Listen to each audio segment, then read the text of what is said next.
Assalamualaikum warahmatullahi wabarakatuh. Salam, Om Swastiastu, Namo Buddhaya, salam kebajikan. Yang saya hormati Ibu Yani selaku dosen pembimbing mata kuliah Bahasa Indonesia, serta teman-teman yang saya banggakan. Pada kesempatan ini, saya akan menyampaikan tentang pengertian dan bahaya dari penyalahgunaan narkoba.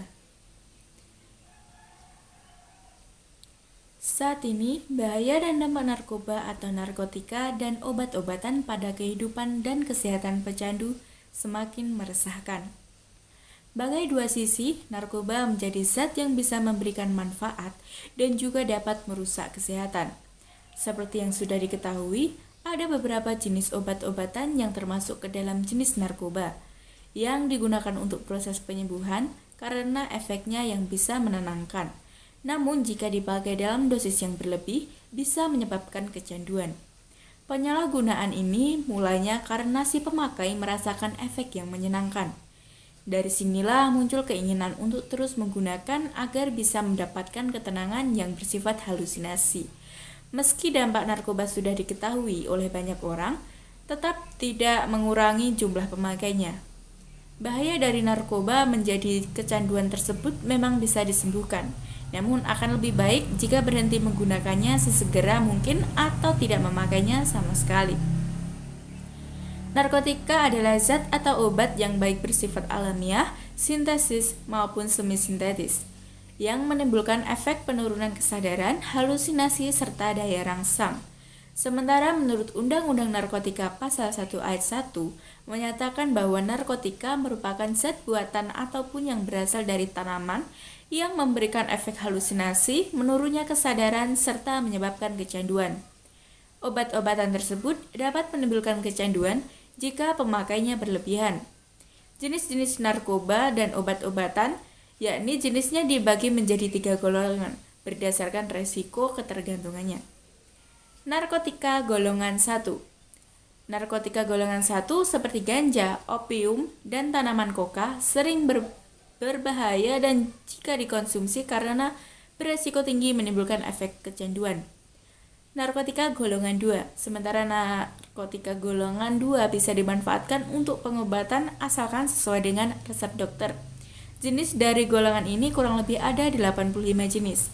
Beberapa di antaranya seperti morfin, alfa-prodina, dan lain-lain. Golongan 2 juga berpotensi tinggi menimbulkan ketergantungan.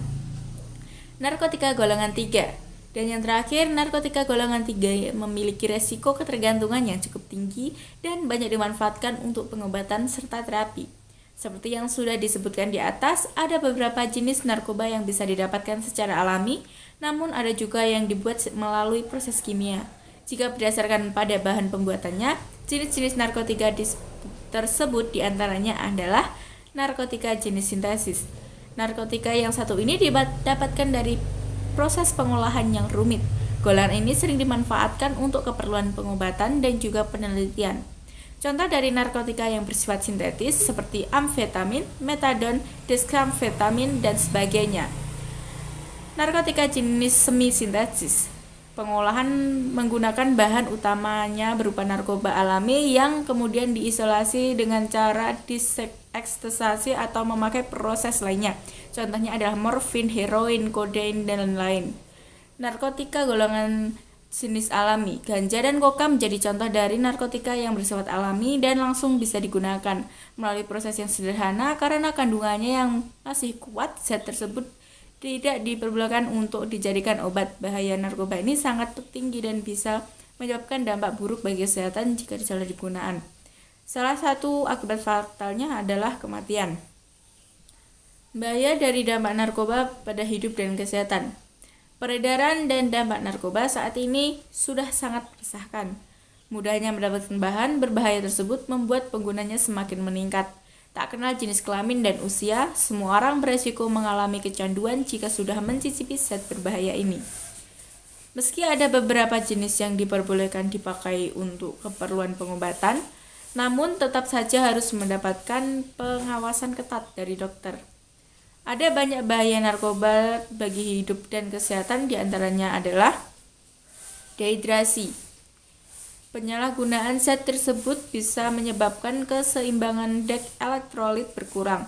Akibatnya, badan kekurangan cairan. Jika efek ini terus terjadi, tubuh akan kejang-kejang, muncul halusinasi, perilaku lebih agresif, dan rasa sesak pada bagian dada. Jangka panjang dari dampak dehidrasi ini dapat menyebabkan kerusakan pada otak. Halusinasi. Halusinasi menjadi salah satu efek yang sering dialami oleh pengguna narkoba seperti ganja. Tidak hanya itu saja, dalam proses dosis berlebih juga bisa menyebabkan muntah, mual, rasa takut yang berlebih, serta gangguan kecemasan. Apabila pemakaian berlangsung lama, bisa mengakibatkan dampak yang lebih buruk seperti gangguan mental, depresi, serta kecemasan terus-menerus. Menurunnya tingkat kesadaran. Pemakai yang menggunakan obat-obatan tersebut dengan dosis yang berlebih, efeknya justru membuat tubuh terlalu rileks sehingga kesadaran berkurang drastis. Beberapa kasus si pemakai tidur terus dan tidak bangun-bangun. Hilangnya kesadaran tersebut membuat koordinasi tubuh terganggu, sering bingung dan terjadi perubahan perilaku. Dampak narkoba yang cukup beresiko tinggi adalah hilangnya ingatan sehingga sulit mengenali lingkungan sekitar. Kematian. Dampak narkoba yang paling buruk terjadi bila si pemakai menggunakan obat-obatan tersebut dalam dosis yang tinggi atau yang dikenal dengan overdosis. Pemakaian sabu-sabu, opium, dan kokain bisa menyebabkan tubuh kejang-kejang. Jika dibiarkan dapat menimbulkan kematian. Inilah akibat fatal yang harus dihadapi jika sampai kecanduan narkotika. Nyawa menjadi taruhannya. Gangguan kualitas hidup. Bahaya narkoba bukan hanya berdampak buruk bagi kondisi tubuh, penggunaan obat-obatan tersebut juga mempengaruhi kualitas hidup, misalnya susah berkonsentrasi saat bekerja, mengalami masalah keuangan, hingga harus berurusan dengan pihak kepolisian jika terbukti melanggar hukum. Pemakaian zat-zat narkotika hanya diperbolehkan untuk kepentingan medis sesuai dengan pengawasan dokter dan juga untuk keperluan penelitian. Selebihnya, obat-obatan tersebut tidak memberikan dampak positif bagi tubuh. Yang ada, kualitas hidup menjadi terganggu, relasi dengan keluarga kacau, kesehatan menurun, dan yang paling buruk adalah menyebabkan kematian. Karena itu, jangan pernah coba-coba memakai barang berbahaya tersebut, karena resikonya sangat tinggi bagi hidup dan kesehatan. Sekian yang dapat saya sampaikan, semoga bermanfaat. Apabila ada salah kata maupun ucapan, saya mohon maaf yang sebesar-besarnya. Terima kasih. Wassalamualaikum warahmatullahi wabarakatuh.